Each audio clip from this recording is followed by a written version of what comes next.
Good morning, good afternoon, and good evening, everyone. This is Dr. Yashua ben Ephraim, Yahweh by Yashem Yahweh Shai. This presentation is titled, Is the Hebrew Adopted the 12 Tribes of Israel Chart Genetically Flawed? Now, I have a lot of information to bring forth.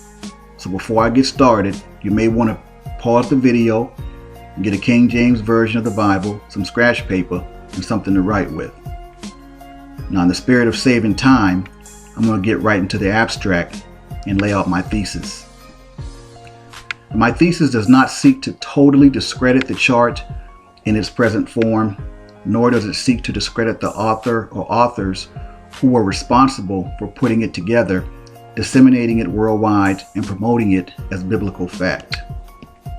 My presentation will show and prove emphatically that the 12-tribe chart in its present form is genetically impossible, and that no scripture can or will make the genetically improbable factual. A mixed race group of people, such as the Cubans, Puerto Ricans, Dominicans, etc., will not genetically be from the same bloodline, much less from a single tribe in Israel. In genetics, lineage is established through the father. Every male passes on what is called a Y chromosome or Y DNA haplotype to a male child. And since a male child is always going to be who and what the father is, the minute a male child is conceived, he genetically takes on the bloodline of his father.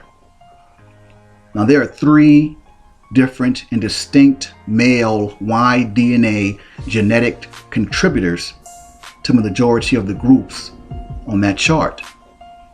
And typically, they are the Spanish European male, the Hebrew Negro male or imported slaves, and the Native American males. Each of those males represent three totally different Y DNA haplotypes or three totally separate bloodlines. That genetic fact alone makes the chart impossible to be completely factual. I will bring forth every single haplogroup of the human race, because every single living, breathing being belongs to a specific group by virtue of their genetic makeup. I will use the DNA data of several of the groups to illustrate this point. Now, the groups I will be presenting DNA data on will be the Negroes, or so-called African Americans, Mexicans, Native Americans, Puerto Ricans, Dominicans, West Indians, and Spaniards, or Europeans. Now, since this presentation is academic, a reference page will be provided so that anything presented can be looked up and verified as factual. All DNA data is by Family Tree DNA, not only one of the most reputable companies in the world, who has one of the biggest database of groups all over the world with which to sample from, but they were one of the few companies who have went on record and admitted that the so-called African American and other Negroes who fall under the E1B1A haplogroup actually originated in the Middle East at the start of the ancient Israelite nation. So simply, there's no need to use and pull data on every single group represented on the chart, because truthfully, the genetic makeup in terms of race and the different bloodlines each present are virtually identical. Meaning, I'm already doing the Puerto Ricans and Dominicans, so there's no need to do Panamanians, Brazilians, Guatemalans, etc., because they all virtually have the same genetic contributors to their people as a race, as do the other Latino and Spanish groups. So in the spirit of saving time, and not to sound redundant, I'll stick with the aforementioned groups. Alright? Now, the science of genetics changes the way everyone views race, skin color, or external physical appearances and characteristics. And it does so in a dynamic way that shows everything and everyone isn't always what it seems on the surface. A male could look like a black man on the surface, or what society says is a black man. But if his father is Native American and his mother could be black, white, Chinese, Korean, whatever, because remember, the female is just a vessel. But if that male's father is Native American, he takes on the bloodline of his father and is therefore genetically a Native American. Period, point blank. And this scenario rings true with any male.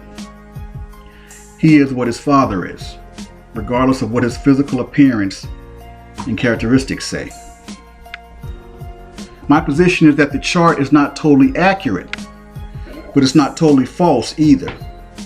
Reason being is because there are actually a percentage of people within the majority, if not all of those groups on that chart, who are actually Hebrew Israelites by blood. A percentage now. And that's a far cry from all of the people in those groups being claimed as Israelites, who represent the 12 tribes of Israel. But there is a percentage. And I will bring forth information to uncover what some of the percentages are with some of those groups. Now, some might point out and argue that, well, if there's some falsehood to the chart, then it's all got to be wrong. I don't necessarily share that view, and I'm not real big on arguing semantics either, right? My position and the purpose of this presentation is to bring clarity to what it is we're out here promoting, because credibility or lack thereof goes a long way in how we're looked at and perceived as a nation. And standing on the corner with a mixed race person like a Puerto Rican or a Mexican standing next to you claiming to be an Israelite, telling other people that God doesn't like mixed races, is probably not the best thing to do. All right? Because it makes people doing that look kind of clownish and somewhat buffoonish in all truthfulness. I submit to you that whoever invented that chart didn't know that something called DNA could totally include or exclude the people claimed in it as Hebrew Israelites, representing the tribes of Israel. Now, many years ago, well before the science of DNA came to the forefront of our society, we had to just accept lies and being brainwashed and just accept whatever the people told us, because there was no way to prove whether it was true or not scientifically. But that's not the case anymore. DNA separates the fact from the fiction. As such, once this presentation is completed, there's no way anyone should be embracing and promoting that chart anymore, because the Bible says we're not chargeable in ignorance. And that's in Timothy 1:13. But after I've revealed this truth to you, there's no longer an excuse. You're no longer ignorant. To deny the truthfulness contained therein, it's not a rejection of me, but rather it's a rejection of he who sent me. Let those that have the gift of spiritual discernment discern who I am. And I pledge accountability in full to the Holy Spirit. To continue to endorse this chart and promote it to the masses is essentially acting as a blind man trying to lead the blind. And Christ said you're going to lead them right into a ditch. Matthew 15:14.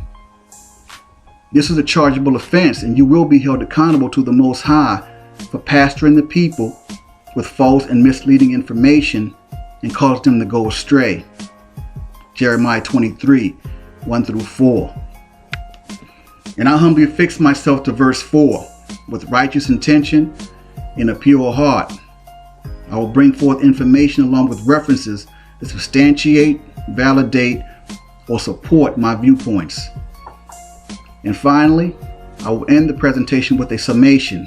In other words, tying everything together and ending with a scientific, genetic, and logical conclusion. To end this abstract before I get started with the presentation, I just would like to say to all of you so-called Egyptologists and African pro-black enthusiasts, I challenge every single one of you to take a DNA test, preferably an autosomal one. That's AUTOSOMAL. Google it. Obtain your Y DNA haplotype, post it, and I'll personally shut your whole belief system down on who you say you are or who you think you are. using your very own genetic makeup. You can say what you want. That doesn't make it true. You can believe what you want. That doesn't make it true. But a person's Y DNA is a tangible metric with which exclusive information can be drawn that is indisputable and irrefutable. No Torah, no Tanakh, no Enuma Elish, no Quran, no Dead Sea Scrolls, no Epic of Gilgamesh, no Book of the Dead, no Tree of Life, no books whatsoever. Just science, and your DNA. Post the results. And I'll tell you exactly where you came from, who your people are, who your people are not, and where the majority of your people are right now today. If any of you have the courage to do it, show and prove, and I'll do the same. Because contrary to popular belief, Israel may very well be in the Middle East of Africa, but Africa is not the motherland. Jerusalem is. Galatians 4:26. One day, Insha Yahweh, this video will be the reference point for many of our people, many of our issues and concerns as it deals with our blood lineage and being Hebrews, as well as other issues and concerns of our people as a nation. So like and share this video with all your friends, groups, and communities across the internet. Our salvation depends on it. We need to maximize this truth and get it out there to the people. This is Dr. Yahshua Ben Ephraim. Yahweh Bayeshem Yahweh Shai. Baruch Atu Adonai. Shalom.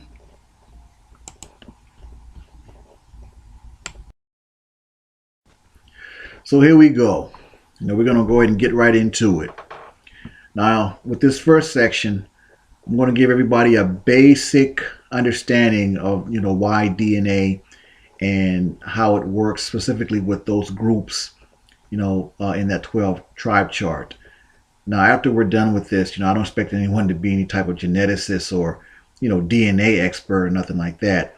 But, I want you to have a basic, understanding so that at least when you hear those three letters, DNA, you won't be afraid anymore. There's nothing to be afraid of, because that's kind of what they count on. You're to keep you paralyzed, with fear.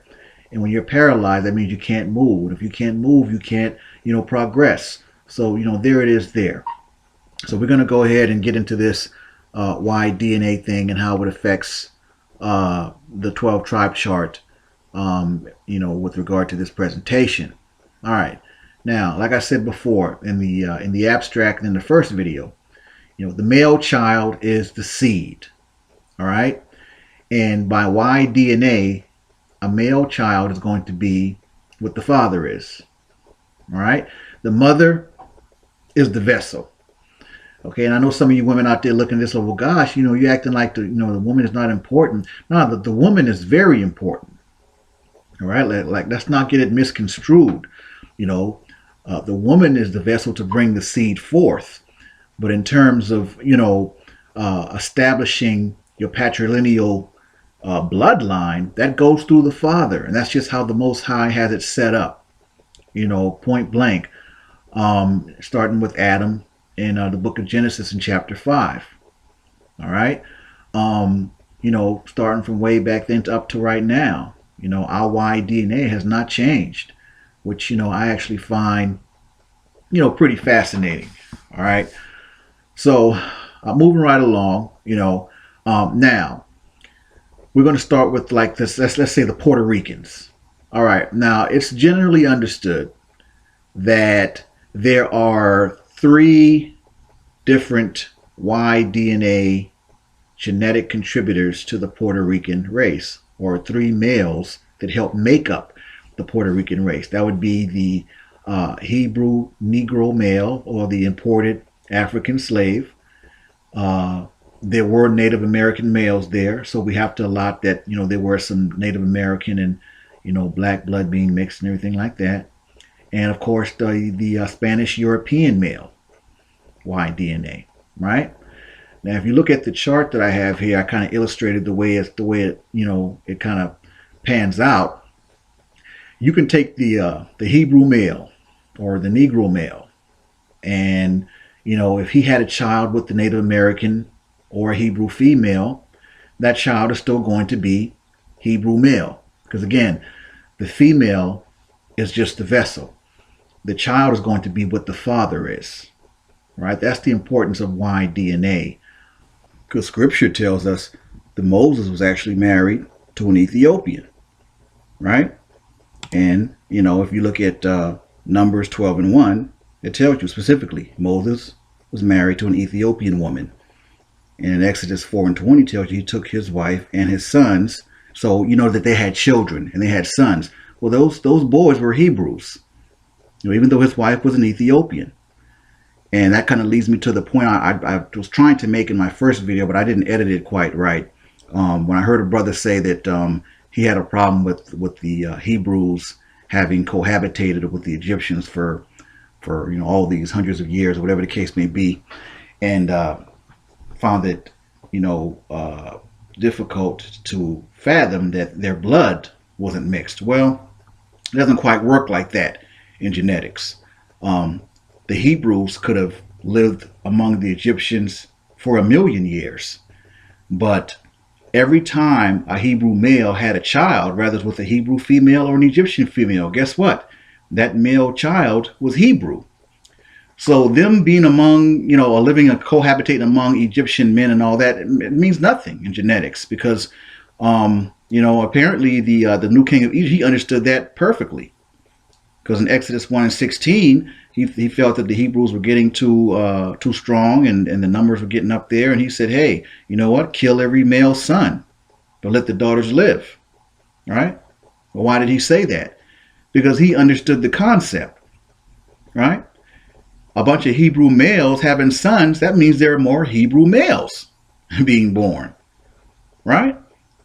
In Exodus 1:22, he said, every son that's born you shall cast in the river, and every daughter you shall save alive. Because he know that with females, those Egyptians could still cohabitate, procreate, and have a bunch of little Hamite or Hamitic Egyptians, running around. So he understood that concept, perfectly. So I don't want to beat this in the ground in terms of, the male and the female. The bottom line is this, and we know that there was obviously race mixing going on in the island of Puerto Rico and in Cuba and Dominican Republic. So I just want you all to understand that if it's a Hebrew male or Negro slave, Native American male, or Spanish European male, those three men represent three distinct and very different bloodlines. Now, in the next section, I'm going to actually go over the actual haplogroups that each of those men actually belong to. All right? So by the time we get to the actual DNA data, you all will have a very, very good understanding of Y DNA and haplotypes and haplogroups and what it means to the different races. Okay? One huge misconception that a lot of people seem to have and believe is that all Puerto Ricans have black blood. And that's just not true. And that's just not totally factual. Now, why is that important? Well, because in the abstract, I pointed out that there are a percentage of Hebrew Israelites in pretty much all those groups in the 12-tribe chart, right? But now, what delineates or what denotes Hebrew blood or Hebrew ancestry? That would be the Negro/Hebrew African slave. So if that Hebrew Negro male is not the father of a particular bloodline from Puerto Rican or the women of the island of Puerto Rico, then no, there's no Hebrew blood, right? Because the Spanish European Y DNA, that's a strictly European haplogroup. And not all Puerto Ricans have black blood. And I think it's very important to point that out. And that's why I said in the abstract, there's a percentage of Hebrew Israelites in those groups based on the amount of Negro blood or African blood that's in those groups. And once I get to the DNA data part, you all will see that, and it's pretty fascinating to actually see it, right? So, if we look at everything in its totality, right? All these different mix of races, especially with the Puerto Ricans, Dominicans, the Cubans, really it's a given that you have basically three different races that make up one race, right? So just my sense of logic, there's no way the Puerto Ricans could all represent the tribe of Ephraim, because Ephraim's Y DNA does not belong to all those three males that impregnated those women out of Puerto Rico. I mean, it's really is. I don't want to sound too simplistic with it, but it's really that simple. It really is. You know, so when we look at it, the Bible says the Most High will take the foolish things to confound the wise. And we have to really look at that. In order for all the Puerto Ricans to be from the tribe of Ephraim or Ephraim, that would mean that all the males responsible for the children, for making children in Puerto Rico, that's the black, the Native American, and the Spanish European, that means that all of them possesses Ephraim's Y DNA. And I think we know up to this point that that is not possible. As a matter of fact, it's genetically impossible. So if all three of those males does not possess Ephraim's Y DNA, then there is no way all of the Puerto Ricans can be from the tribe of Ephraim. All right. So with that, I think we pretty much got that. I think you all understand Y DNA, and the male child is going to be what the father is, and I think we got that pretty good. So we can move right along to the second section, which is we're going to cover the different haplogroups. And like I said, by the time we get to the actual DNA data part, you all will be pretty much ready to go, and it's going to be pretty fascinating to actually see how our DNA is scattered, just like the Most High said. I mean, we're literally all over the world, man. It's kind of boggled my mind when I seen it. But that's that, and moving along to the next section.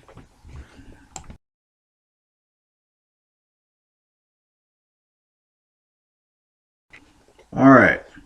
So before I go into the brief descriptions of all the different haplogroups, I wanted to say this because I just felt it was important.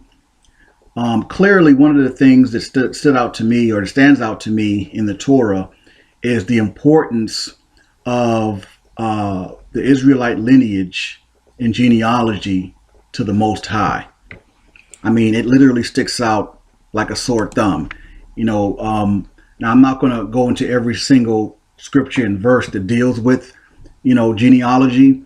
But for those who like to research, you can get you a Strong's Concordance and look it up. The word genealogy or genealogies appear 23 times throughout the Torah. All right. In 1 Chronicles 9:1, it says, "So all Israel were reckoned by genealogies, and behold, they were written in the book of the kings of Israel and Judah, who were carried away to Babylon for their transgression." And reckoned means established by counting or calculation. All right. And then if you look at the New Testament, 1 Timothy 1:4 seems to contradict what the Most High says in terms of, having the Israelites accounted for and their genealogies being able to be traced and everything like that, because it says, neither give heed to endless genealogies. Now, I've heard different interpretations of what that means, but see, this is exactly why a lot of Hebrews don't accept the New Testament because some of it seems to contradict what's in the Torah. Now, I'm not one of those Hebrews that rejects the New Testament. I accept the New Testament. I have a rule of thumb, though. I have a very healthy spirit of discernment. But if anything contradicts anything in the Torah, at the end of the day, I go with the Torah. You know, Apostle Paul, he was a good man and everything like that. But at the end of the day, I'm going to listen to what the Most High says, over what Timothy or Paul says. So I don't know. I guess I just felt that was important to point out. And like I said, for those who really like to research, you can get you a Strong's Concordance and look up the genealogy or genealogies. Like I said, it appears 23 times in the Old Testament, because apparently that was very important to the Most High in terms of the blood lineage in the genealogy of the Israelites, and also several times throughout the Old Testament you can actually see where genealogies are given with who begat who and who's the father of who. So clearly that illustrates the point as well. I felt it was important to point that out. All right. So now this is the first slide for the haplogroups. The first couple, haplogroup A, B, C, and D, you're not going to really see those a lot. Haplogroup A, actually that's an African haplogroup, or at least it's found exclusively in Africa.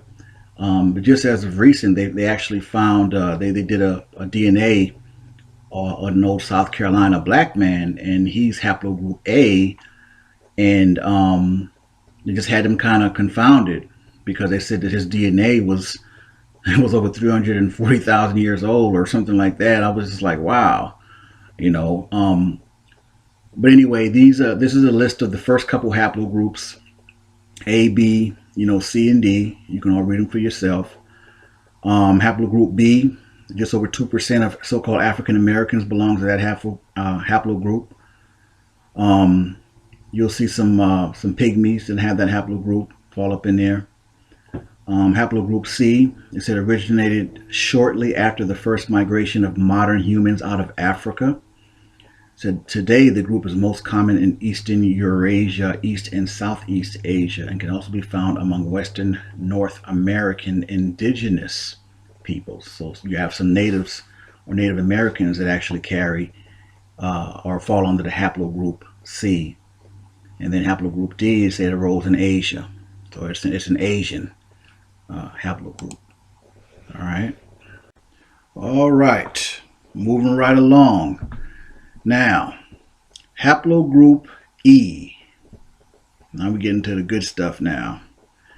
This is the haplogroup that most so-called African Americans belong to.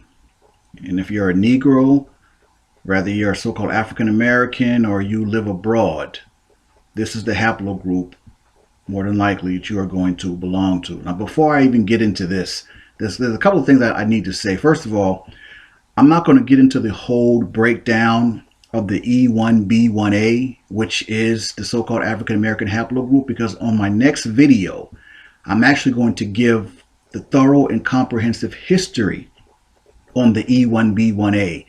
Why it points to West Africa, what happened to it out of Israel, right? And we're gonna bring it forth, man. So I don't want to get too much into it on this video because I want to stick to the subject at hand, which is the 12 tribe chart. But there's a few things I definitely want to take the opportunity to speak on. First and foremost, there's a lot of information out there. First of all, a lot of companies and a lot of websites, they're counting on, like I said before, your fear. They want you to be scared. They want you to be scared to take a DNA test. They want you to feel that if you take a DNA test, it's going to show that you're from Cameroon, you're from somewhere in West Africa, and that's it. All right. Well, I'm here to tell you that that's absolutely false, and that's not it.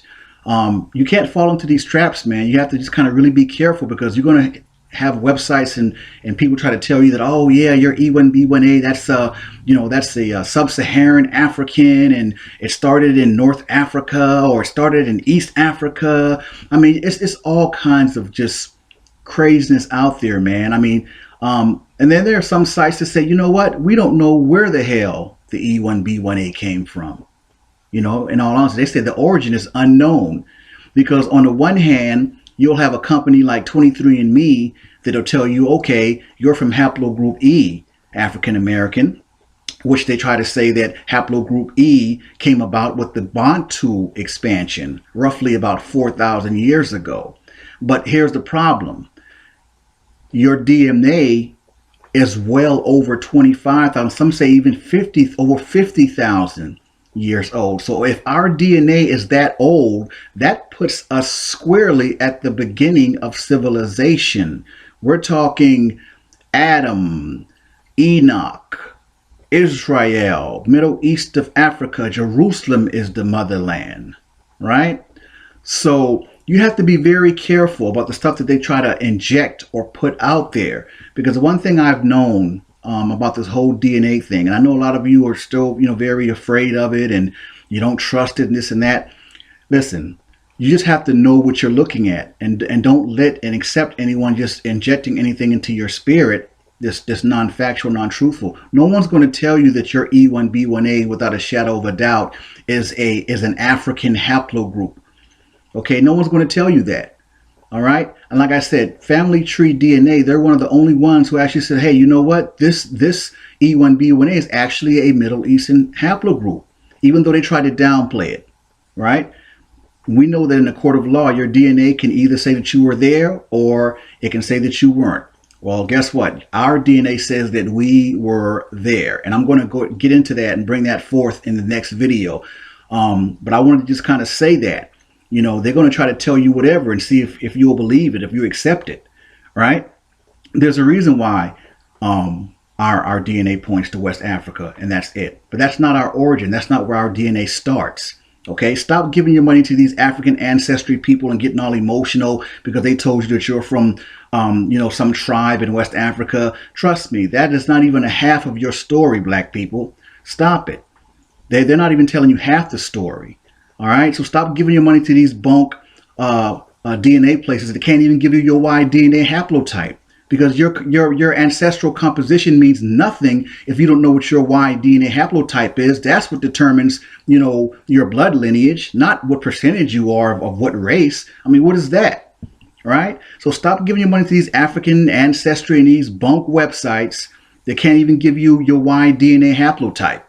All right, and then you have some shady DNA companies out there who want to give you false information or misinformation. So again, you just have to be careful and be cognizant of the fact that, listen, if you belong to haplogroup E, E1B1A or E1B1A7A or any of its subgroups, do not get it twisted and listen to me carefully. You are a Hebrew Israelite if you are in the haplogroup E, okay?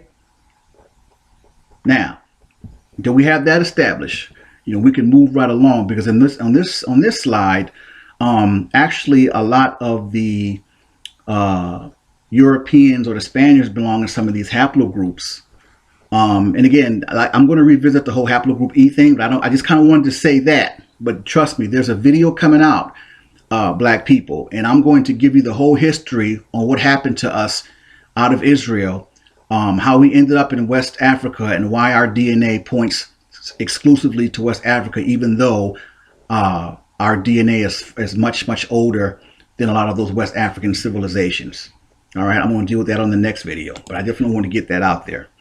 All right, because if you look here, it says haplogroup E is one of the oldest branches of the human family tree. That is very true. See, look, it arose 55,000 years ago. See, look. It says either in East Africa or Asia. Bump. That's wrong. Black people, we are nowhere near from East Africa. Okay, that's wrong. And it says during this time, the very first human migrations out of Africa have just occurred. This haplogroup is very common in Africa today, although a particular sub-branch can be found in Europe. Now I want to point this out again too. Now look, these are the kind of games that some of these companies and these websites play. Now they say that the E1B1B, they say that's a Jewish haplogroup. E1B1B.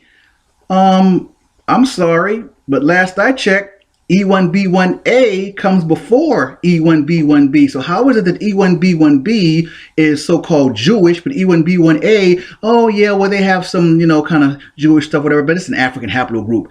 Huh?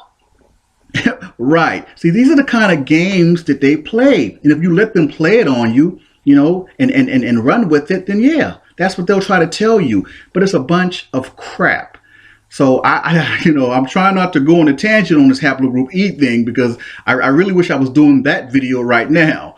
But I just kind of had to say that real quick because these are the kind of little games that they play and trying to hide our ancestry and keep our nationality from us, our true nationality from us. These are the little games that they play. And if you don't know what you're talking about, if you don't know what you're looking at, you'll fall for it. Okay. Well, listen, we're not going for the banana in the tailpipe. Okay, because contrary to popular belief, there are a lot of black people that are very interested in science. They're very interested in DNA, in genetics, and all that. So that day is long gone. We're not falling for the banana in the tailpipe. Okay, if you're haplogroup E, you are a Hebrew Israelite. Okay, moving along. Haplogroup F. Now this is an ancient and widespread haplogroup. You rarely see that. I have yet to see anyone with the haplogroup F throughout my research. Haplogroup G. Now you will see that under among some of the Latino and Spanish groups because that's a European haplogroup. All right, haplogroup H, one of the main genetic hallmarks of India. So most of the people from India are going to fall under haplogroup H. All right, haplogroup I. That's another very common haplogroup among a lot of the Spanish and Latino groups and they got it from the Spaniards. That's a European haplogroup. So that's why haplogroup I was found a lot throughout the data that I uncovered. And you'll see that. Now, haplogroup J. Now listen to this. Now I'm going to go on a small tangent with this one too. I'm going to read it first. It says haplogroup J. Because now this is the haplogroup that's supposed to, to be the Kohanim gene. Right? Supposed to be the haplogroup of Aaron. Right? Now listen to what they say. Haplogroup J is very common in the Middle East and the Mediterranean region, including North Africa and Southern Europe. The lineage is divided into subgroups J1 and J2, the latter being associated with Neolithic archaeological sites. Now, this is what I want to bring forth about haplogroup J. They're going to try to tell you that, like I said, haplogroup J is Semitic, right? And they say that it's a Middle Eastern haplogroup. So that would give off the impression that, well, if it's a Middle Eastern haplogroup and they're Semitic, that they're Hebrew Israelites, right? Wrong. And again, these are the games that they play. They try to inject themselves into our history. The reality is haplogroup J is a European haplogroup. And the reason it points to the Middle East is because it's proof positive that their forefathers were invaders of Israel. Okay? That's what that says. Those, the haplogroup J, J1, J2, those are Europeans, man. There's no such thing as an Ashkenazi Kohanim. There's no such thing. Okay, that's hilarious to me. I've actually seen sites where you got Ashkenazis talking about their Ashkenazi Kohen. Like, what? I mean, I'm like, dude, you are the descendants of Magog and Gomer. I mean, what are you talking about? Kohen? Really? That's hilarious. But see, this is what they do, and they try to attach haplogroup J with the Kohanim. All right, and you and I and all of us know, okay, that the original Hebrew Israelites looked nothing like Ashkenazis. Okay, they look nothing like Europeans, and it reminds me of the crap they tried to pull when they did the first King Tut DNA and tried to say he was haplogroup R, which is straight up European. I was like, man, see, this is the stuff that they do, and you have to be careful, people, because they play these kind of little games. And if you don't know what you're looking at, if you don't know what you'll fall for it. All right. So that's what that haplogroup J means. And that's why it points back to the Middle East, because when our people left, all right, it was open season on Israel. You have so many different people that, I mean, whose DNA permeated that area. I mean, from the Romans, the Assyrians, the Persians. I mean, it is just, the list goes on, to Arabs. The list goes on and on of all the different haplogroups and DNA that just polluted Israel. So that's why the haplogroup J points to the Middle East, not because they originated there. No, their forefathers were invaders. Their forefathers were rapers. Their forefathers were they pillaged, they killed, they murdered. So that's why their haplogroup is showing up as Middle East, not because it started there, but because that's where they invaded, and that's proof positive. So, I wanted to definitely, get that out there as well. Don't fall for it, people. Haplogroup J, J1, J2, those are European haplogroups, okay? Those are not Semitic haplogroups. In other words, they're not Hebrew, okay? They're not Hebrew. And they try to confuse you and confound you because they try to attach themselves to everything. So if E1B1B is Jewish, where the hell does haplogroup J come from? E and J is nowhere near. That's not even a subclave, man. I mean, come on. Like, really? You don't even have to be a geneticist. Like, but these are the things that they do. So anyway, I don't want to go on a tangent, but I hope I got the point across when you see stuff like that. Haplogroup J, like, wait a minute. The brother Joshua Ben Ephraim said that haplogroup J, that's a European haplogroup, and it is. So why are they saying that haplogroup J is, the Kohanim and they're Middle Eastern and all this kind of stuff? Yeah, that's because their forefathers were rapists and they were invaders. That's why the haplogroup shows up in the Middle East now. But it didn't start there. All right? Now that we got that firmly established, we can move right along.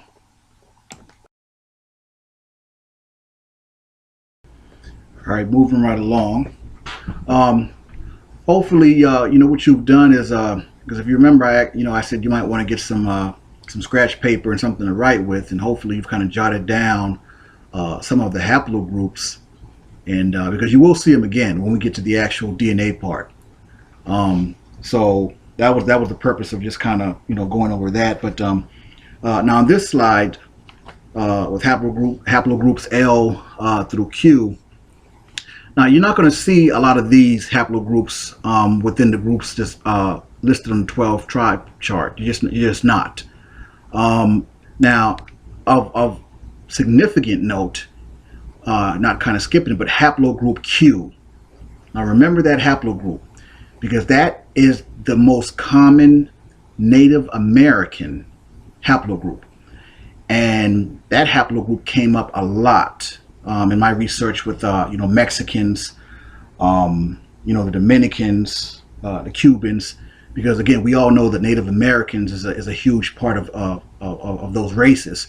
So haplogroup Q came up an awful lot with those groups. So you'll definitely see that again, but you're not going to really see haplogroup L, M, N, O, and P in those groups that's listed on the 12 tribe chart. You're just not. Just because I have a lot more information to kind of bring forth. So, you can kind of just jot down those haplogroups there to kind of, to get an idea of what groups belong to them. But you're not going to really see those because those are like Asian haplogroups there. Chinese, haplogroup O, and indigenous, some indigenous in haplogroup P a little bit, and then some Central Asians haplogroup P. So, might want to jot that down.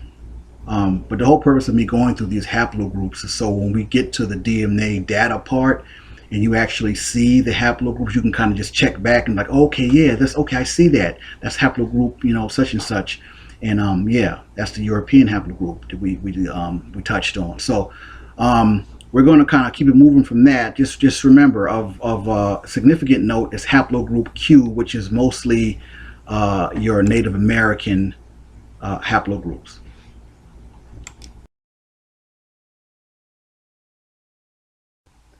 All right, haplogroup R.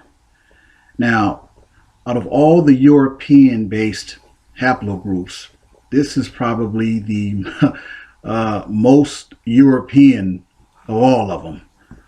When you say haplogroup R, I mean, you can just think European, I mean, immediately. But what I found fascinating about haplogroup R is that that haplogroup was very prevalent among the groups on the 12 tribe chart, as well as a percentage of so-called African Americans. So you know, more than likely, the Negroes that carry that haplogroup or fall under that haplogroup, their features are going to be kind of profound in terms of they might be a light-skinned black. They may have a sort of mixed look. Because remember, if they're so-called African American and they carry the haplogroup R haplotype, then that means that they fall under the bloodline of their father, which was European. So regardless of what they look like, they're going to fall under that. So to put it more in biblical text, haplogroup R, or the descendants of haplogroup R, are going to be from the bloodline of Japhet. Okay, just like the Ashkenazis, Japhet. Makes sense, right? All those Europeans, all of them, all the haplogroups that we discussed that are European in nature, they all came from the bloodline of Japhet. So those Spaniards or those Europeans that helped make up a lot of those Latino and Spanish races, they're from the bloodline of Japhet. So there's no way on God's green earth they're going to sire children that's going to be from Shem when they are themselves from Japhet. I mean, that's just point blank simple.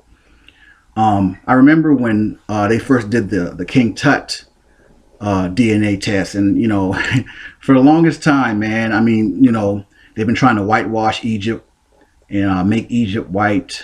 I don't know why. I don't know why white people seem so fixated on Egypt and making Egypt white, when clearly the original Egyptians were a Negroid people, as were the original Hebrew Israelites. I mean, they look similar externally. As a matter of fact, you could place an original Hebrew Israelite next to an Egyptian, next to a Hamite or a Canaanite, and you almost virtually couldn't tell the difference. And that's just how similar they were. But it was more of a skin color type thing, because they were all Negroids. So, but I remember when they called themselves doing the first King Tut DNA test, and and it came back and it said that he was from haplogroup R. I was like, man, I mean, I literally like laughed out loud, when I seen that. I was like, they really need to give it a rest, man. There is no way that King Tut was haplogroup R, man. That would make him a straight up white man in Egypt. I mean, seriously. And they actually put that out there with a straight face, that King Tut was haplogroup R. And hopefully up to this point, you all have been following me, and you got a real good handle on what the haplogroups mean and who belongs to what, whatever the case may be, before we get to that the DNA data. But yeah, R1A, R1B, it gets no more European than that, man. You can all read it up there. Haplogroup R is one of the two branches of the mega haplogroup. R originated approximately 30,000 years ago in Central Asia, yada yada yada. So yeah, that's definitely when you think European. And and like I said before, let me finish the thought. I don't think I finished the thought, but yeah, I found that kind of amazing in a sense. I don't know why, but haplogroup R was out of all the European haplogroups, showed up probably the most out of all the groups, even African Americans, so-called, right? So, if you fall under that haplogroup, man, you're from the bloodline of Japhet. I mean, straight up. Ashkenazis, they're from Ashkenaz. Magog and Gomer, Japhet. There's no such thing as an Ashkenazi Kohen. That's just, man, as we used to say back as a 5%, that's an emphatic non-cipher, man. It's we're not even going to play like that. But that's what they'll try to do, though. So I think we pretty much covered all the haplogroups. Like I said, hopefully you all have written them down or jotted them down. They were up long enough, so if not, you can always go back. But we're moving on to the DNA data phase, so we can kind of get this thing moving and kind of conclude, as soon as possible. But like I said, I want to get everything out there so that it's a very thorough video, and everything is real thorough. So with that, I'm going to go ahead and conclude on the haplogroups, and it's on to the next section. All right, everybody. I finally led you all to the DNA data part of this presentation, and arguably the most important part of this complete presentation. Now, what I've done is, like I said, I went through several databases actually. And the one thing about when you're trying to come to logical and genetic conclusions and whatnot, you want to get as big a sample of the population as possible. Now, the numbers obviously don't represent every single person in a population, but the bigger the sample size, the better. So, Family Tree DNA, like I said, they're one of the better DNA companies out there. They have tens upon thousands, man, of samples. I mean, from groups all over the world. It's mind-boggling. And I'm going to go ahead and lay out the format for what you're looking at right now. And so when we go through, when I drop the other groups, we can just go through them. And if you need to, you can just kind of pause it, and write it down. Plus, I'll provide the links so you can actually go to the links and review all of the data yourself. This is just for video purposes for what I'm doing. But you definitely can go and research on your own, more in depth, and I'll provide the links for you to do that. All right. So the good part. Now, as you see, this is the Puerto Rican DNA geographical project from Family Tree DNA. Now, normally when you submit a sample for DNA, the company will assign you a kit number, and that's what you see on the left corner there, the kit number of the person that submitted the sample, and the paternal ancestor name of their father, because again, like I said, the whole thing revolves around establishing your bloodline through the father. That's the recurring theme. You're going to always see that. The country is where the sample was submitted from, and of course the all-important haplogroup. So everyone, what you are looking at right here from this sample of the Puerto Rican people is showing haplogroup EM2.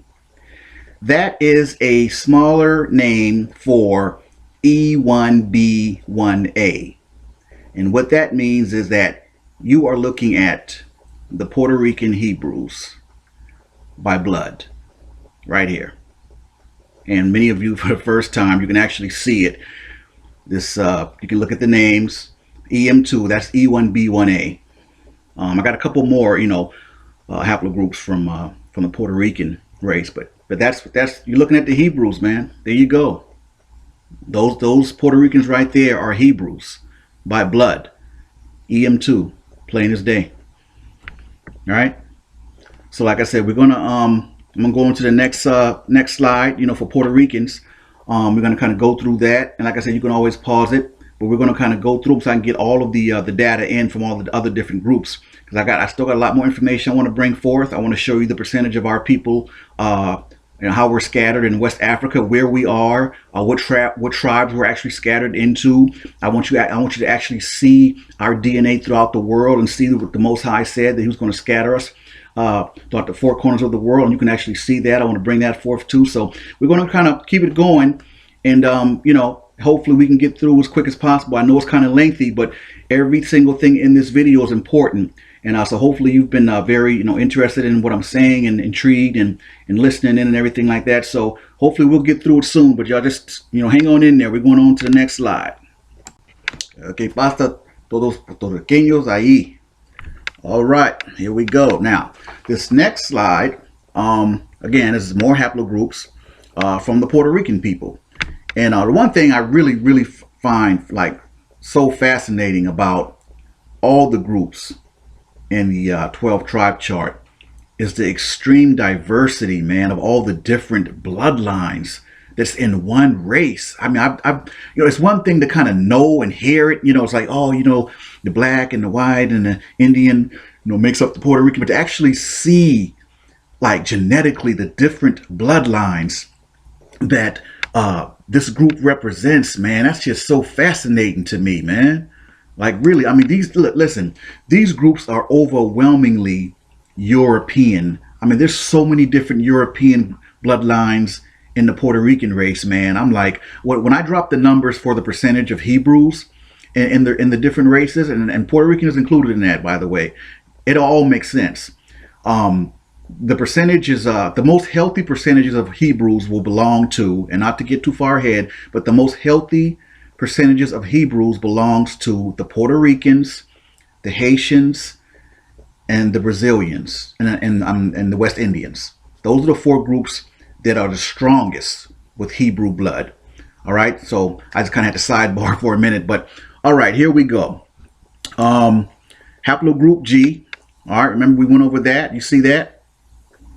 Unknown origin, the kit number right there, 135211. You can go down the list there, all those G's. See that? And those, and GM201 and GP15, all that represents as different subgroups, right? Just like the E1B1A is the blanket or the umbrella for all of the subgroups that fall under it, like E1B1A 7A and E1B1A 8, and all the subgroups that fall under that. So that's all that is with the different G's, but they all fall under the haplogroup G. And we know that going back to it, haplogroup G is a European haplogroup, right? As a matter of fact, they're closely related to Ashkenazis. So there it is there. All right, and then say haplogroup I. Again, that's a very, very strong European haplogroup. All right. So there we go. We went over haplogroup E in the Hebrews that were Puerto Ricans. Now we're in haplogroup G and haplogroup I. All right. So on to the next slide for DNA data of the Puerto Ricans. Yeah. Okay. We're going to get there, though. We're definitely going to get there. I love this, man. Teaching is a passion of mine, and it's a bigger passion when I can, bring truth and it help advance the kingdom and the knowledge of my people, man. I mean, it's a beautiful thing.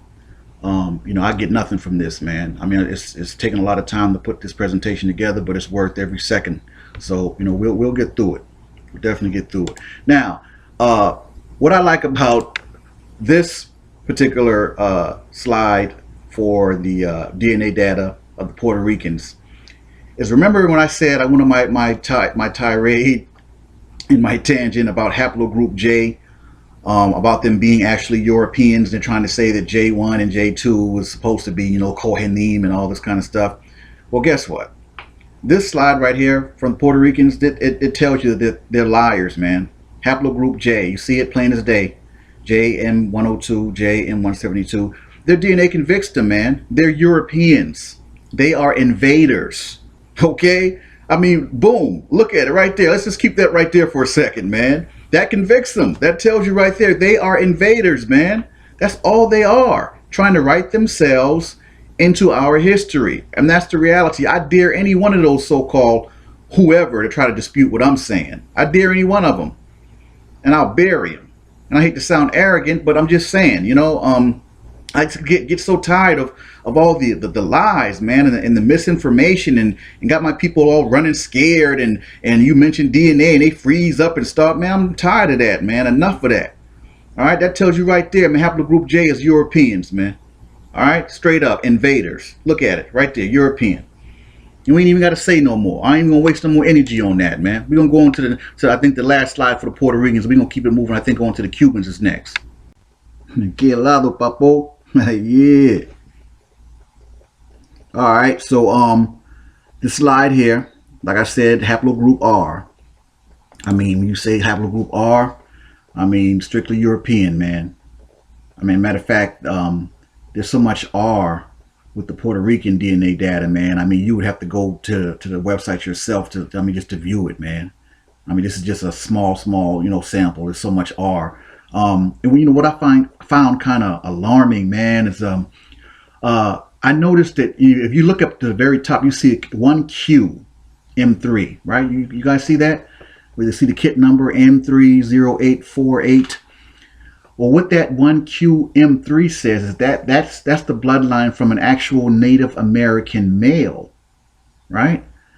Now, it makes me wonder, what the hell did they do to all the Native American males? Because I would think that I would see a lot more Q than what I see throughout these groups. Then I mean, it's overwhelmingly Spanish or European. Definitely, they got their freak on, man. I mean, I mean seriously. But I would think that I would see more Native American blood from Native American males, and I'm not talking like the ancient Native Americans, before the invasion, before the rapes and all that. But I found that kind of alarming, man, that I don't see as much Q, which represents Native American male bloodlines. And again, forget what you see, how they look walking around looking like Indians or, looking like, whatever. The majority of Spanish groups are European, man, genetically. That's kind of crazy to me, but I mean, that's what it is. All right, on to the Cubans. Okay. We now have the DNA data of the Cubans. And again, remember, all these groups, or the groups on that 12 tribe chart, they're all pretty much synonymous, man. Their genetic contributors are pretty much all the same. So you're not going to see anything drastically different or anything too far to the left or too far to the right, with respect to the DNA data of the Cubans, the Puerto Ricans, the Dominicans, like I said, the Guatemalans. I mean, they're all pretty much the same. So I'm not going to overkill it. But as you can see here with the Cubans, J, which is like I said, very prominent European haplogroup, despite what they try to put out that they're Semitic and they're Middle Eastern. No, they're not. They're European and they're invaders. And as you see here with the Cubans, it's no different. See all the J's down there, and you see the R. You see one of the I's up to the top. So yeah, their data is going to be relatively the same, as the Puerto Ricans. So we're going to go ahead and go on to the next slide for the Cubans. So you can see some more of their data. And we're going to keep it moving.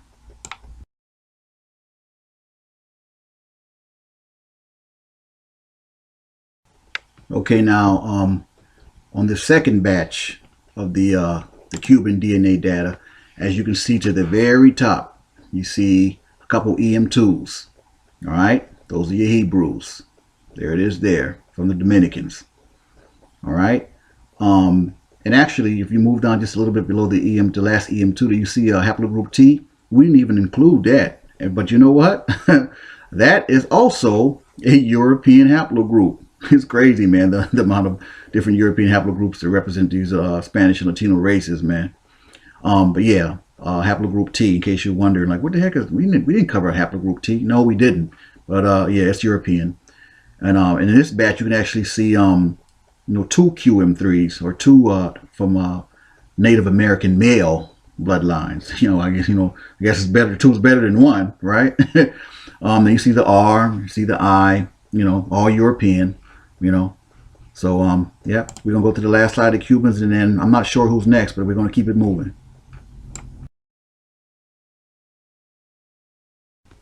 All right, final batch of DNA data for the Cubans. All right, as you can see, you got a couple more Hebrews up in there, and it's overwhelmingly R, haplogroup R. Like I said, that's definitely European, man. Definitely European, haplogroup R. Scroll on down and see a couple of EM2, see a couple of our Hebrews up in there, see a couple of G's and one T there, and just extremely diverse. I mean, just like the Puerto Ricans, didn't expect anything different. All right, so you guys can all see the diversity in all the groups. So we're gonna move right along. I'm not sure who the next group is, but we're gonna definitely keep it moving. We're gonna get through this. Just hang on in there, man. So we're going to switch the flavor up a little bit, and we're going to go with our brothers over there in Jamaica. So this is the Jamaican DNA data. All right.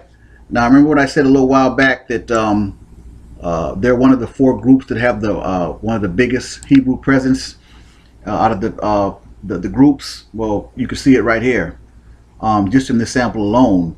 Look at all the EM2s, man. Look at that, from the top to the bottom. You can see it, EM2. But you know what actually kind of struck me as a little, I was a little taken aback with the fact that the Jamaicans' DNA didn't look much different than the Puerto Ricans or any of those other groups. I was a little shocked. I would think that there would have been a lot more, a lot bigger black or African presence, but they're just as diverse, man. But as you can see by, like I said, by this sample, that they definitely have a lot of Hebrews in Jamaica, man. So shout out to our brothers out there and sisters out there in Jamaica. On to the next slide.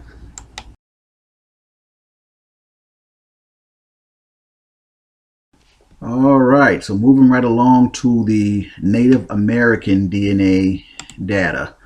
And as we discussed previously, they're mostly haplogroup Q. And as you can see with this sample here, it's overwhelmingly haplogroup Q with these Native Americans. I see one person up here named Webb, kit number 22768. Haplogroup R. Wow. He must have sent in his sample. Somebody must have told him, he was Native American or something, and sent in his sample, and it was like, oh, nope, sorry, Webb, you're European. But that's DNA for you. It separates fact from fiction, man. You could have been told something all your life or believed something all your life or, whatever, but your DNA doesn't lie. It cannot lie, man. And apparently that's what happened with this Webb person. He sent his sample in thinking he was Native American or had Native American blood, and it came back, no, you're haplogroup R, man. So that's a nice segue into the next group, because I'm going to go ahead and do the Spaniards, man, the ones responsible for all these different European haplogroups with these Spanish groups. All right, so European Spanish is next. Let's get it. All right, so we finally get to see the DNA data of the race culprits. These Spaniards, man, these Europeans, and it's cool because you can take take all the haplogroups of the groups we've already done and check them and compare them with these, man. I mean, straight up, where we're identifying the rapists by their DNA. So they're going to be convicted, man, because their DNA is right there. And as you can see, haplogroup E, and there's a few Hebrews in there. Look at that. See, man, we're all over the place, man. We're just scattered into everything and everybody. All right. But don't get it twisted with some of those other E's, though. Those are those Sephardi Jews. All right? And as a matter of fact, let me go ahead and bring them up real quick so we won't get it confused or misconstrued with who we are. All right? All right, the Sephardic Jews, or the Jews of Spain. All right, let's not get it twisted. They are Europeans. Okay? They established communities throughout Spain and Portugal where they traditionally resided, evolving what would become their distinctive characteristics and diasporic identity. All right? And so with that said, I'm going to bring up a few slides of what their descendants look like. So like I said, we won't get it twisted. And these are the descendants of the Sephardic Jews. All right? These are not Hebrews, not by a long shot. All right? All right, so we're going to get back on track with the Spanish DNA.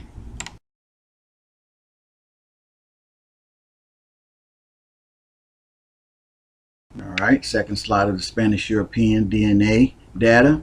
As you can see, haplogroup G, prominent European haplogroup that was displayed throughout the various Spanish groups. You see it right there, haplogroup G, Spanish Europeans, right there. Okay, and the next haplogroup of the Spaniards is haplogroup I. Again, another prominent European haplogroup displayed throughout the various Latino and Spanish groups. And this is cool. Remember, I said you can compare them against each haplogroup that we have already discussed and everything. So it's pretty cool. Haplogroup I. And there goes haplogroup J once again. So I think we pretty much know now where haplogroup J really comes from. So it seems like some of the Sephardic Jews I guess, being Sephardic wasn't good enough. They had to try to take and say, hey, we're actually Semitic and we're from Israel, which, again, the DNA proves that they're liars, because they're Europeans. And you see it right there, haplogroup J. All right, no Kohanim. Get out of here with all that. Man, DNA is man, I can't even say enough about it. It just really opens your eyes to things, and it's the truth revealer. I mean, I love it all day. But more than that, I don't want any of you to ever be afraid, man. Let's tackle it head on. It's in your blood. And here is the final haplogroup for the Spanish Europeans. As you can see, haplogroup R, which is, we know, overwhelmingly European. And this is the haplogroup they tried to say the King Tut belonged to. Yeah, right. All right, I think we pretty much got it now with all the haplogroups. And next up, I'm going to tackle the so-called African Americans. On second thought, now I think what I'm going to do is I'm going to go ahead and conclude the 12 tribe chart summation with the tribe of Levi, or the Kohanim. Say that for last. I'm going to do that now, actually, and then I'll go into the DNA data of the so-called African Americans, or the Negro. That's because I kind of want to end it on that note. But I'm going to go ahead and discuss this this tribe of Levi Kohanim thing first, and then I'll go into that, so we can kind of conclude there, and I'll have a summation, and then the DNA data of the Negro. All right.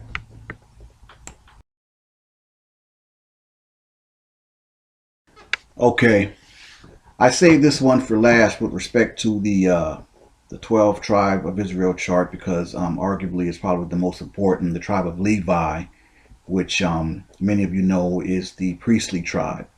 All right, and the tribe of Levi actually comes from or descends from Aaron, right, brother of Moses. All right, now what a lot of you don't know is that Levi was actually the smallest of the tribes. All right, now that's kind of important too, but I felt it was important for me to address it last, and then kind of have the summation with me proving my thesis, to stay on track.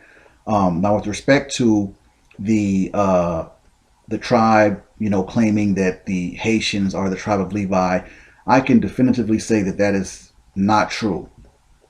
All right, now I can't definitively say that there are no Kohens in Haiti, because I don't have that data to say that. I'm just not going to just say whatever out of my mouth just because.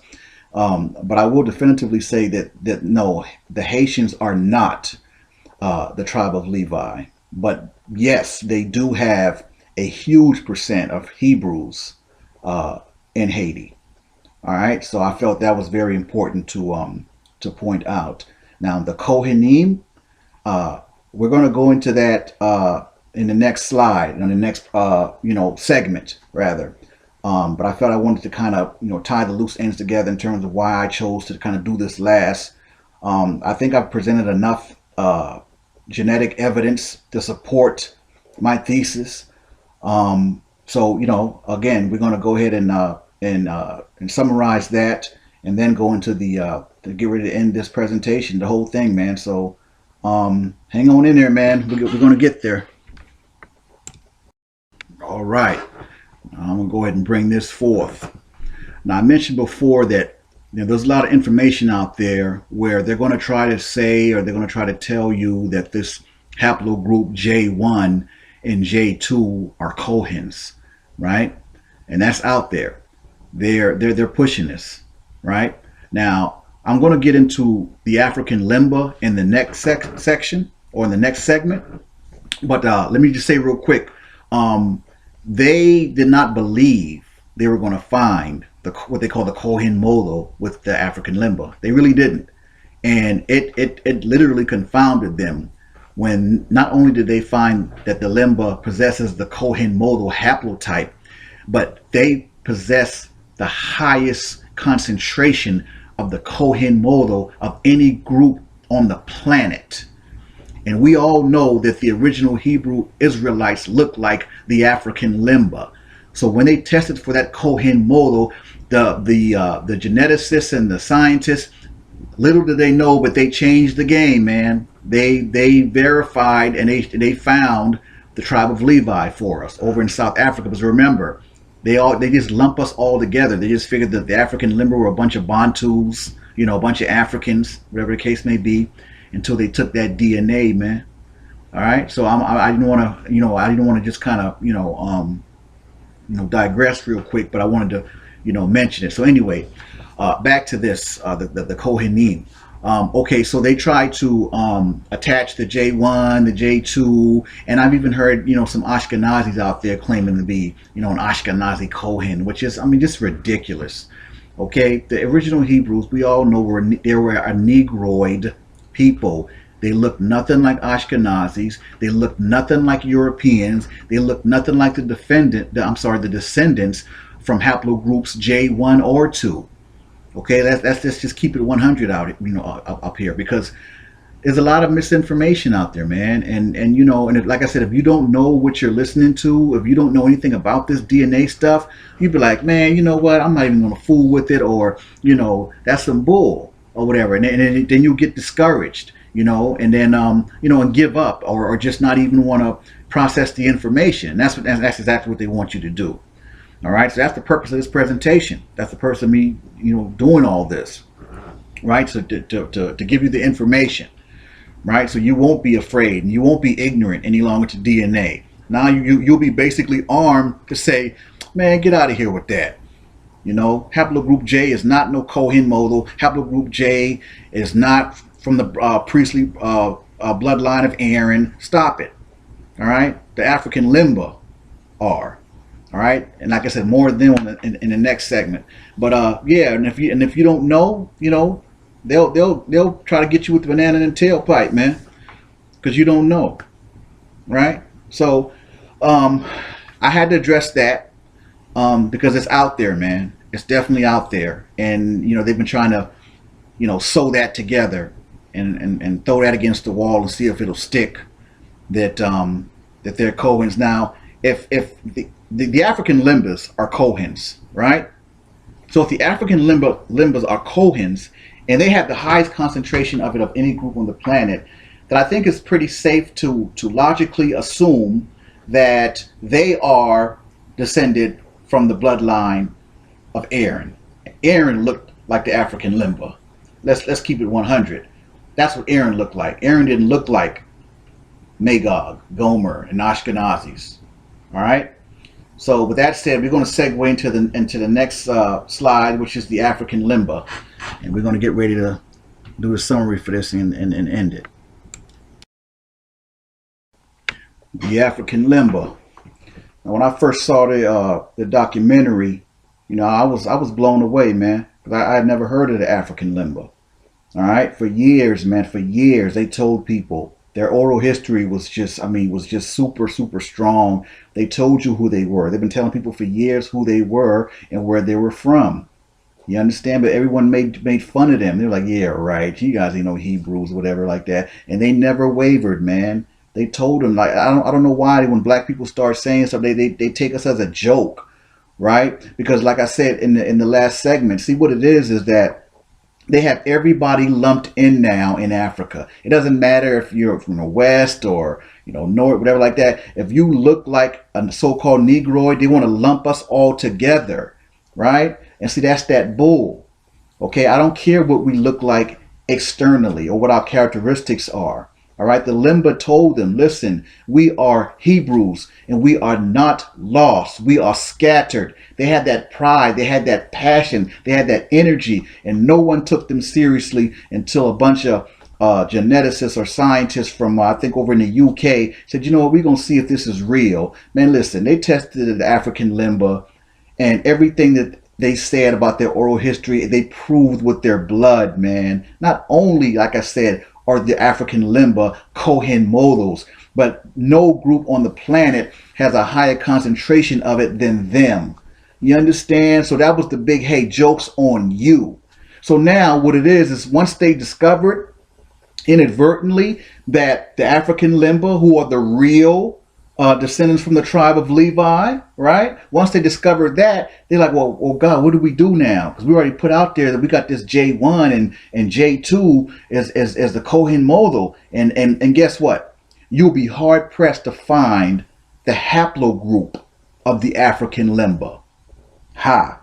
And I'll bet you that's by design. Because guess what? I'll guarantee you the haplogroup of the Limba are closely related to the Negro. And it's nothing like J1 or J2. And I'm telling you, I've looked all over for the actual haplogroup of the African Limba, and I cannot find it.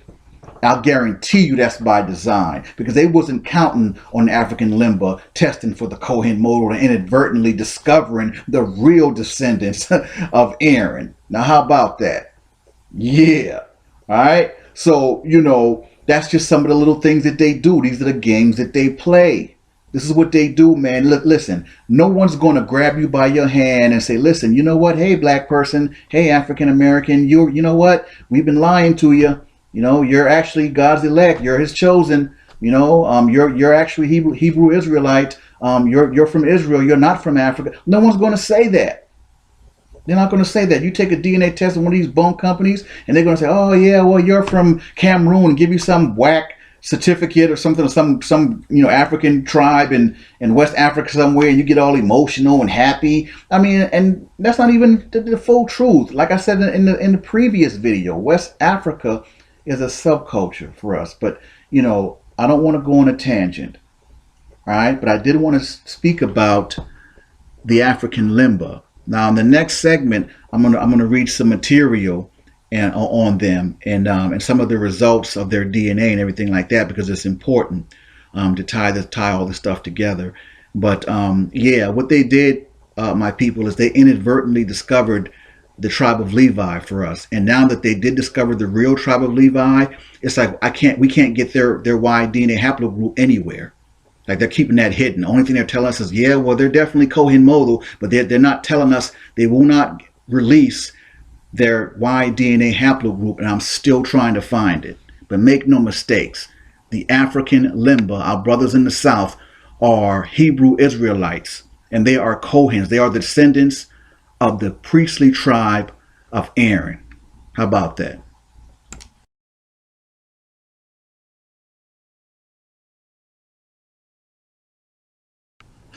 Regarding the African Limba's DNA results, one of the descendants of the Ashkenazi Jews, Dr. Goldstein, this is what he had to say about the Limba's results. In an interview with Nova, team member Dr. David Goldstein commented on the team's findings. The first striking thing about the Y chromosomes of the Limba is that you find this particular chromosomal type, Kohen modal haplotype, that is characteristic of the Jewish priesthood in a frequency that is similar to what you see in major Jewish populations. Something just under 1 out of every 10 Limba that we looked at have this particular Y chromosomal type that appears to be a signature of Jewish ancestry.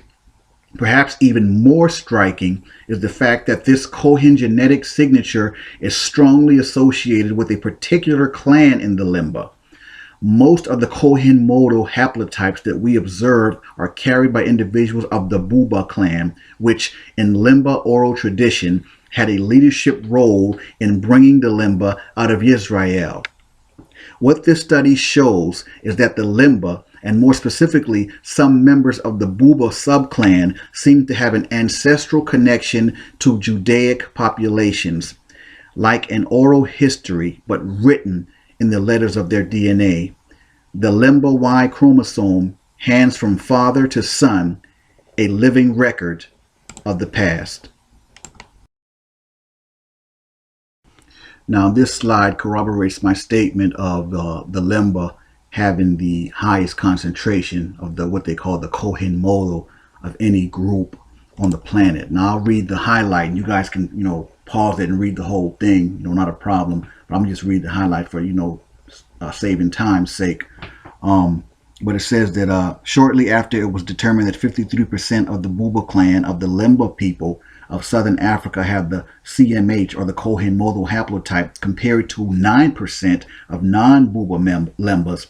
Lemba males carry a higher concentration of this Jewish priestly DNA chromosome than the European and American Jewish population, and therefore more quote-unquote Jewish than the European and American Jews.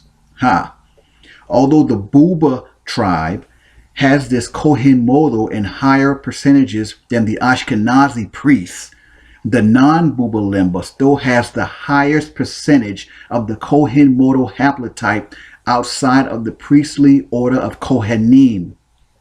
This means that the Kohen modal haplotype is still higher than the Ashkenazis and the Sephardic groups pooled together. Let me say that one more time for possible penetration. All right? The non-Buba Lemba still has the highest percentage of Kohen modal outside of the priestly order of Kohanim. This means that the Kohen modal haplotype is still higher than the Ashkenazis and the Sephardic Jews put together. Nothing else needs to be said. Okay, I wanted to add this little addendum to the African Lemba segment, and reason being is because I want y'all to see how they play with words. They try to play with words, man, and try to inject BS into the truth. All right, now listen. It says the genetic evidence revealed in this study is consistent with both a Lemba history involving an origin in a Jewish population outside, in which they always claim the word is Jewish. They don't even realize that Jewish and Hebrew are different. They refer to every person of a so-called Semitic Middle Eastern origin as Jewish. But we all know it's not Jewish. The Ashkenazis are Jewish. We are Hebrews. But anyway, let me not veer off. It says involving an origin in a Jewish population outside Africa and male-mediated gene flow from other Semitic immigrants. Both of these populations could have formed founding groups for at least some of the Lemba clans. You see that? See how they injected that? Both of these populations could have formed founding groups for at least some of the Lemba clans. See, they're already trying to explain away their DNA, man. They're trying to explain away science, injecting that BS. This is the stuff that they do. All right, let me continue.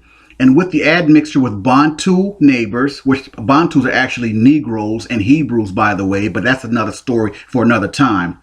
All three groups are likely to have been contributors to the Lemba gene pool. There is no need to present an Arab versus a Judaic contribution to that gene pool, since contributions from both are likely to have occurred. Man, if that ain't some fraggle knackle bull. So now they're trying to inject it in that line that Arabs injected their gene pool into the African Lemba, man. This is what they do, people. This is what I'm trying to tell you. And if you're not sharp, if you don't have a basic working knowledge of this DNA and how it works, they'll get you. Now look, check out the last line. It says the CMH or the Kohen model present in the Lemba could, however, have an exclusive Judaic origin. So look at, you see that?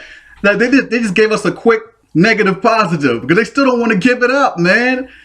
The Kohen model present in the Lemba could, however, have an exclusive Judaic origin. First of all, could and exclusive is like a misnomer, man. You know what I'm saying? But I wanted to include that because this is the stuff that they do, to play with words, even telling us that the E1B1A was present in small amounts. You got to watch them, man, and these little buzzwords that they use.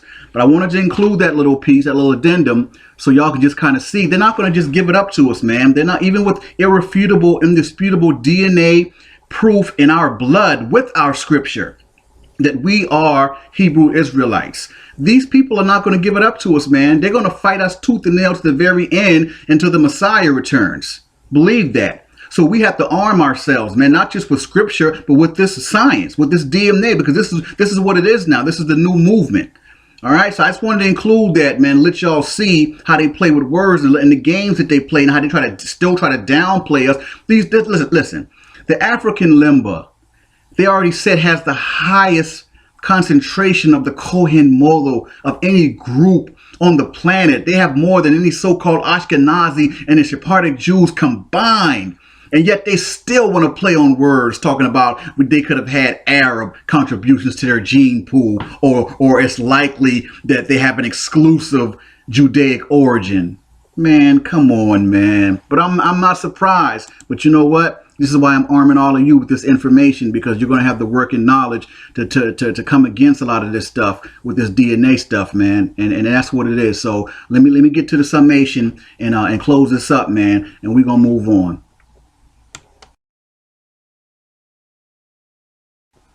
Real quick, I wanted to go ahead and add the Japhetic haplogroup, which is haplogroup K.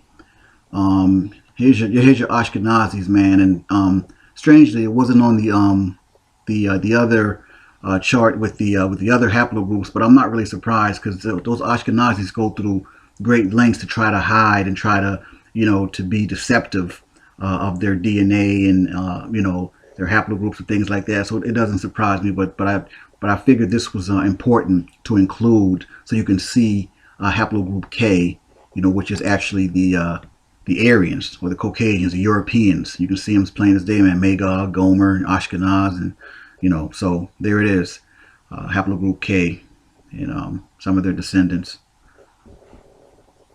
All right, we're gonna go ahead and keep that moving. Okay, now in summation, with respect to the title of this presentation, is the 12-tribe chart adopted by the Hebrews genetically flawed? I think what I've presented with all the genetic facts and information surrounding, I've proven my thesis that in fact the 12-tribe chart is genetically flawed. All right, but like I said in the beginning, it wasn't about trying to discredit the chart in its totality or discredit the authors of the chart. That's not my intentions at all. All right. Now, with respect to the DNA of the African limba, I really feel and suspect that the African limba actually belong to haplogroup E, as we do. And this is why we can't really find their Y DNA haplogroup, because they inadvertently discovered the descendants of the tribe of Levi and some real Kohens, right?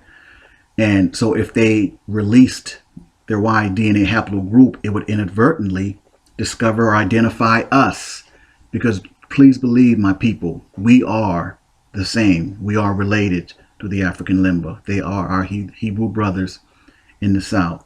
So that's what I think about that. And also, in addition,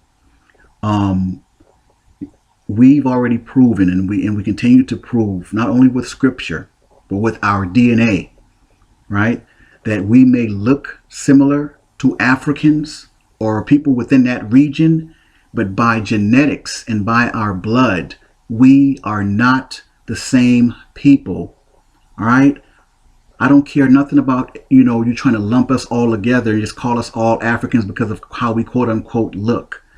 All right. I don't care about that. Our DNA verifies our scriptural belief that we are not the same people as West Africans. And trust me, it's not about, dissing or disrespecting Africans or anything like that. It's about claiming our rightful heritage and our rightful nationality. Why are we the only group of people, man, that can't seem to have a nationality? And that's why we're all over the place, man. Some of us want to be Egyptians. Some of us want to be Muslims. Some of us want to be Christians. Some of us want to be Buddha. It's ridiculous, man, how lost my people are. And I'm really going to try not to go on a tangent, man, because literally we're in the same boat that we were in when we got kicked out of Israel, man. We're still doing the same thing. We want to reject the Most High. We want to question him. We want to reject his son. You got so-called Hebrews walking around claiming to be Hebrews, but still reject Christ. Come on, man. If you were Antichrist, that means you the devil. I don't care what you claim. Straight up. All right? But I'm not going to go on a tangent on that. That's what it is, man. We in the same boat. We doing the same thing that got us kicked out, that got us, disfellowship with the Most High. We still doing the same thing as a people. I mean, just disrespectful. We're not giving him praise. We're not thanking him. We're not honoring him. We're still doing the same things, man, that got us kicked out in the first place. It got us cursed. Right?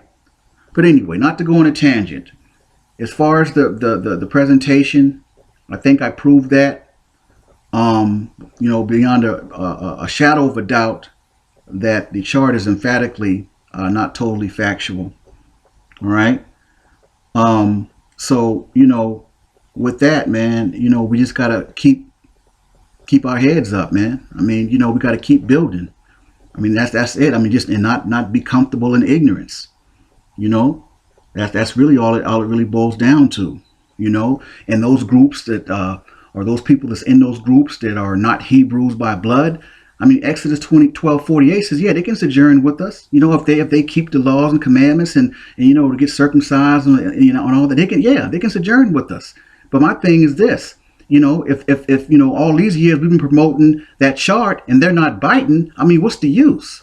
I mean, why even exert the energy? Because more than half of them ain't our people anyway. So why are we doing it exactly? And then, to be honest with you, the small percentage in those groups that are our people will be hard pressed to even prove to them that they're Hebrews, man. They're not going to even feel us. You can even imagine the majority of them who are not Hebrews, they're not feeling us, man. If they were feeling us all these years, y'all been out there with that 12 tribe chart, man. If they were our people, man, in the spirit, they would have felt us. All right, but they're not. All right, so I'm going to go ahead and end this summation. I think I've covered everything I could cover. I apologize for the length, but it was all necessary, man. I mean, I had to get everything out, and I had to be very thorough with this presentation. So there's no second guessing on what my position is, and and my thing is I'm going to always show and prove, man. I'm not going to just open my mouth and run my mouth. I'm going to show and prove every time. That's just how I am. So with that, I'm going to close this actual presentation. Now I'm going to, like I said, I'm going to present the African American DNA, because I want all of you to see that. It wouldn't be right if I didn't let you all see that. But I'm going to show that. But as far as this actual presentation, is the 12 tribe chart adopted by the Hebrews genetically flawed? Yes, it is. And I want to thank you all for watching and listening and sharing. And let's all jump on this truth, man. This is it. This is the new movement. All right. I'm Dr. Yashua Ben Ephraim, and I want to bid everyone shalom.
All right, good morning, good afternoon, and good evening to everyone. This is Dr. Yashua Ben Ephraim, Yahweh by Yashem Yahweh Shai, and I bid everyone shalom. And I'm back at you again. And one thing I forgot to include in the 12 tribe chart presentation was the percentage of Hebrews within some of those groups. So as you can see, I wanted to include that now and go over that real quick before I continued on. So we can kind of go over that. As you can see, that EV38, that's actually another nomenclature for the E1B1A, or that Hebrew or Negro, Negroid or Negro haplotype, which is Hebrew.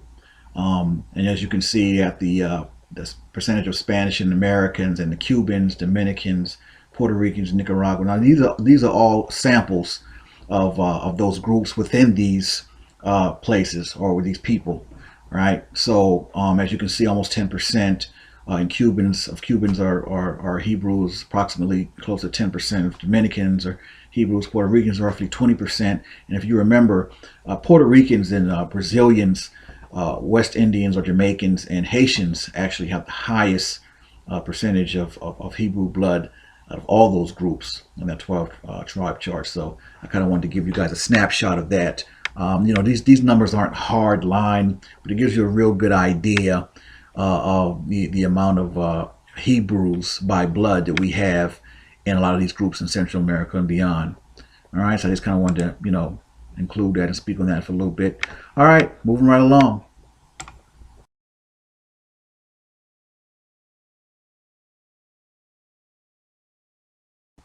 All right, Israel. These charts deal specifically and exclusively with you, so-called African American, Negro, E1B1A, and all the subgroups of haplogroup E. Now, the Most High said in Nehemiah 1 and 8, well, actually, he said it, a couple different places, but he said in Nehemiah 1 and 8 that he will scatter us among the nations. And, when you read that and, you're like, wow, that's pretty, that's pretty deep. But to actually see genetically how scattered we are, that's what you're looking at right now. Look at that, man. I mean, just look at the origin. Look at the different names. I mean, he meant exactly what he said. And this first chart here shows just that, man. Look at that. Hebrews all over the place. Let's go over here to look at it. Trinidad, Tobago.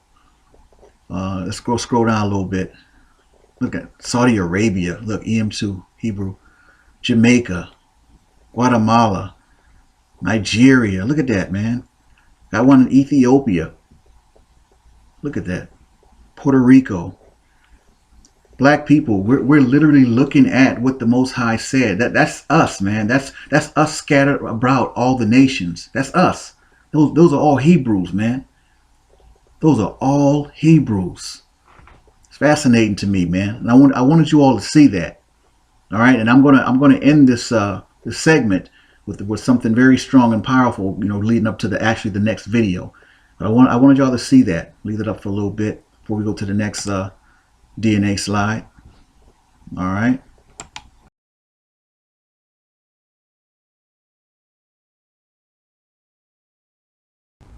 All right, here's the second slide of the DNA data of the so-called African Americans in the E1B1A, the Hebrews scattered among the nations. And that's what you're looking at. Now, those unknown origins, I believe those are saying that they're not really sure who the person submitted the sample, what nationality they're claiming, or what's their country of origin. I believe that's what that unknown origin means. So we had a lot of unknown origins on this particular slide, but if you look up, you got one there, got a Hebrew, got one in Cameroon right there. Come down a little bit, Saudi Arabia.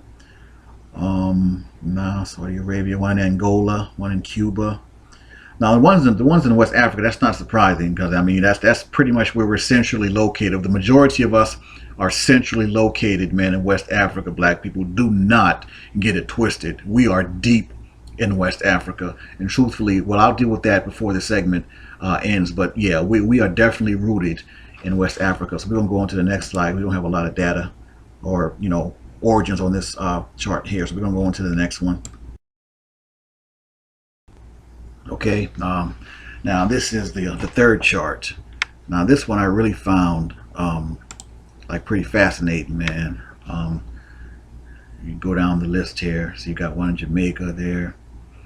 Yeah, scroll down. Russia, look at that. There's a Hebrew in Russia, man. Oh wow. Come down, we got one in Bulgaria. You got quite a few in Saudi Arabia, look like. Quite a few Hebrews, man. You'd probably be hard pressed to tell them that, but they definitely one of us, whether they know it or not. That's what I was saying earlier about a lot of those people in those groups, man. Even the ones that really are Hebrews, you'd be hard pressed to get them to believe that. Hell, you probably even with the DNA test, they'd be like, what? man, I'm an Arab or I'm a whatever. Like, I ain't no damn Hebrew, man. You better get up my face, you know. But that's just the power of DNA, man. You know, you might think that you're an Arab, you might think that you're a whatever, but your DNA says you are a Hebrew Israelite, man. Deal with it. We got the numbers. Look at that. Barbados, Sudan. Wow, man. We are all over the place, man. Look at that. Scroll on down a little bit. Peru. So a couple more Saudi Arabias. Portugal, India, Qatar. Look at that, man. England, Colombia. Man, oh, what's this? Some dude, Aldridge Rand. He's North Carolina, Native American. I don't know what that's about, but he's Hebrew too. Man, this is something else, man. That's why I definitely wanted you all to see this, man. I mean, to literally see us scattered about the nations. That's exactly what the Most High said. That's what we're all looking at right now. We are scattered, man. That's pretty fascinating. Now let's get to the last slide.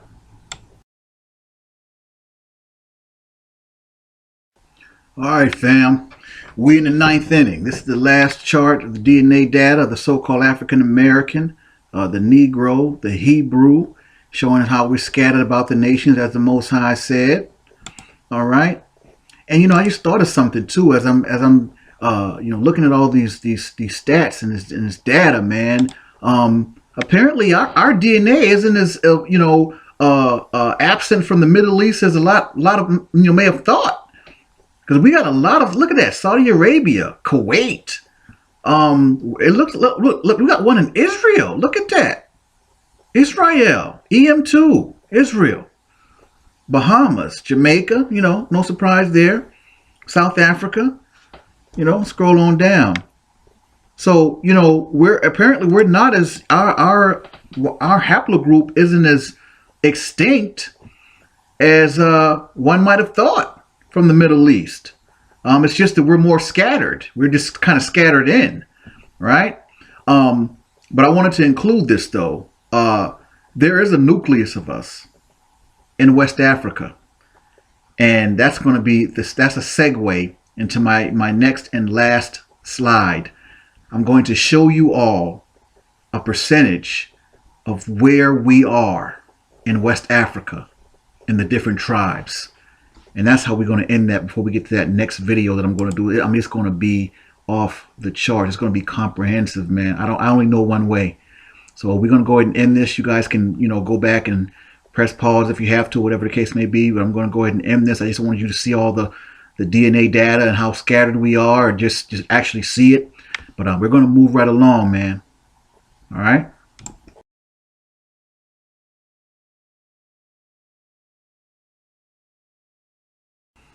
All right, man. You always say you kind of want to save the best for last, right? Well, I don't know if it's the best, but I definitely wanted to end this video real strong, and I couldn't think of no better or stronger way to end it than to let you all see and know where your people are, man.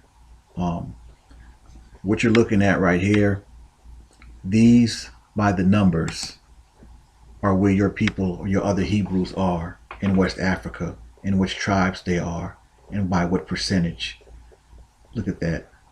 The Bamalike, the Iwe, the Ja, the Yoruba, the Tutsi. Look at that. The Mandinka, the Ovambo. These are all Hebrews, black people. These are where your people are. Let me scroll down. Let's scroll down a little bit. I want to read this because this is important. Of course, the EV38, which is another name for E1B1A in all of its subgroups, it says it reaches frequencies of over 80% in many parts of West Africa, Central Africa, East Africa, as well as Southern Africa. But check this out. It says this haplogroup's frequency and diversity are the highest in the West Africa region within Africa. Note 1. It says the EV38 or E1B1A displays a west to east as well as a south to north clinial distribution. In other words, the frequency of the haplogroup decreases as one moves from Western and Southern Africa toward the eastern and northern parts of the continent. Note 2. Now, if our haplogroup decreases as it moves toward eastern and northern parts of the continent or Africa, how was it that people say that that's where the E1B1A originated? If that's where our haplogroup falls off at, it decreases. But no, they said that we originated in East Africa and Northern Africa. That's what they said, right? The E1B1A. Well, that just tells you right there. That's crap. Okay, that's note 2. Now, note 1. What that means in lay terms to those who may be wondering, the frequency of our haplogroup decreasing, moving from the Western and Southern Africa, what that means is that that region or West Africa is saturated with us or with our E1B1A or our haplogroup because it originated somewhere else. That's why it falls off, because that's basically they're saying that our DNA is basically nowhere else in Africa. That's what it's saying. All right, and on that premise, that tells us and tells whoever that the E1B1A, and you're looking at all the different tribes that we're scattered into. These are your people. Don't get it twisted. Look at it. All these tribes that we're scattered into, because our DNA originated in the Middle East of Africa. We didn't start and we didn't originate in West Africa, man. That's why our DNA trails off and only found basically in West Africa. Think about it. So that kills 2 of their lives right there. We couldn't have started in Northern Africa or even East Africa, as crazy as that sounds, because this tells you right there that our DNA trails off when it gets to those regions in Africa. Boom. Let me tell you something. Listen, the very next video, it's going to be comprehensive. I'm going to give you a full history on the E1B1A and all of its subgroups. When someone tells you, oh, E1B1A, that's a Negroid, that's a Negroid haplogroup, tell them, yeah, you're right. That is a Negroid haplogroup, because original Hebrew Israelites were Negroids. Yeah, they were Negroes. So yeah, you know, you're not saying nothing. Yeah, that's right. It is a Negro haplogroup. But Sub-Saharan African, go somewhere with that, man. The next video, I'm gonna knock it out the park. I promise you. I'm gonna take it back, man. I'm gonna give you a comprehensive look, comprehensive history. It's probably, man, that video might be about 2 hours long, man. 2 and some, I don't know, but it's going to be comprehensive. I'm going to give you the full history, my people, on what happened to us. All right? Like, why are we pointing to Israel? Why are we pointing just exclusively to West Africa? And see, that's one of the main reasons why a lot of us don't even want to take the DNA test, especially Hebrews. Because, see, a lot of them let the cat out of the bag. They don't want to take the test because they think it shows that they're from Africa. But see, that just shows how much my Hebrew brothers just don't know. Okay, this video alone kills all of that. All right, but don't worry about it. You know what? I got you. On the next video, I'm going to leave no doubt who and what the E1B1A is, where we came from, how we got there, and we're going to review again where we at right now.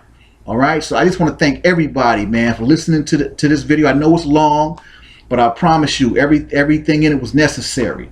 And I'm going to keep bringing you the 411. This is my calling. I've been called to do this, and I take pride in it. I love teaching, and I want you guys to share this video, share it to everybody, man. It's time to step it up.